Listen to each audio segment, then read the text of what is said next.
ইট সুরকির পাকা সড়কের এক পাশ এভাবেই ধসে নেমে গেছে। এটি ঝিনাইদহের মহেশপুর উপজেলার পৌরসভার সামনের ১০২ মিটার সড়কের চিত্র। স্থানীয়রা জানায়, পৌরসভার সামনে এ রাস্তা ব্যবহার করে প্রতিদিন যাতায়াত হাজারো মানুষের। রাস্তা নির্মাণের পর ২০২০-২১ অর্থ বছরে ৩৯ কোটি টাকা ব্যয়ে ঝিনাইদহের মহেশপুরে ৪৮ কিলোমিটার সড়কের সংস্কার কাজ শুরু করা হয়। কয়েক মাস পর ধসে যায় রাস্তার এই অংশ। পুনরায় ৩২ লাখ টাকা ব্যয় করে রাস্তা সংস্কার করা হলেও তা কাজে আসেনি।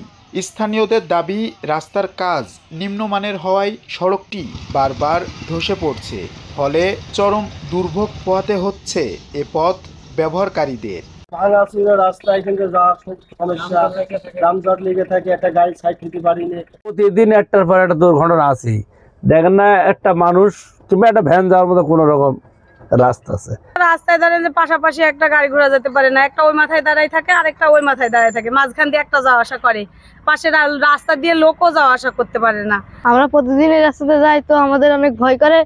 এই প্রতিদিন কোনো একটা দুর্ঘটনা হয়ে থাকে, তো আমাদের রাস্তাটা ঠিক করলে একটু মনে হয় ভালো হইতো। এই রাস্তাটা ১ বছরের ভিতরে ৩ বার মেরামত করার পরেও এই রাস্তাটা সঠিকভাবে মেরামত হয়নি। এমন তো অবস্থায় আমরা যারা ভুক্তভোগী, তারা আমাদের রাস্তায় চলাচল করতে অত্যন্ত কষ্ট হয়। টাকা পয়সা সব এদিক ওদিক কি করে না করে সে আমরা বলতে পারবো না, কিন্তু রাস্তা ঠিক হয় না। কিছুক্ষণ আগে আমারই গাড়ি উল্টে যাচ্ছিল প্রায় আসার পথে। কিভাবে মেরামত করে, কত টাকায় মেরামত করে, এটা সাধারণ মানুষের এখন জানার খুব ইচ্ছা। কী কারণে রাস্তা বারবার ধসে যাচ্ছে তা অনুসন্ধান করে দ্রুত পদক্ষেপ নেওয়া হবে বলে জানান এই কর্মকর্তা। বিষয়টা হলো, ওখানে ১০২ মিটার জায়গাটা আমরা ইটপোর্টের কাজ করানো হয়েছিল, কিন্তু এটা জায়গাটা টিকে না। যে এক্সপার্টাইজ টিম আছে রোড অ্যান্ড হাইওয়েজের টেকনিক্যাল সার্ভিসেস উইং থেকে, তাদের প্রতিনিধি দলকে ছবি ভিডিও পাঠানো হয়েছে। ওইখানকে যা যা ইনফরমেশন লাগে, এবং তারা হয়তো খুব দ্রুত একটা প্রতিনিধি দল এই জায়গাটা ভিজিট করে তারা একটা কারিগরি পরামর্শ দেবে যে এইভাবে কাজটা করলে এই জায়গাটায় রাস্তাটা টিকবে। যেহেতু নদী সংলগ্ন, শোনা যায় নদীর নিচ দিয়ে মাটি কাটা হয়েছিল, সাবেক যারা পলিটিক্যাল পার্সন ছিল বা অন্য কেউ, এগুলো আমরা শুনছি আর কি। তো এই জায়গাটা ওখানকার পারচেজ করে তারপরে ওখানে রক্ষাপ্রদ কাজ করে এই জায়গাটা কাজটা করতে হবে।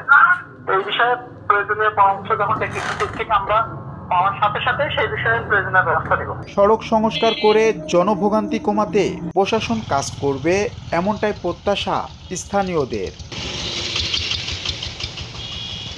M R Rasel, Bangla vision, Jhenaidah.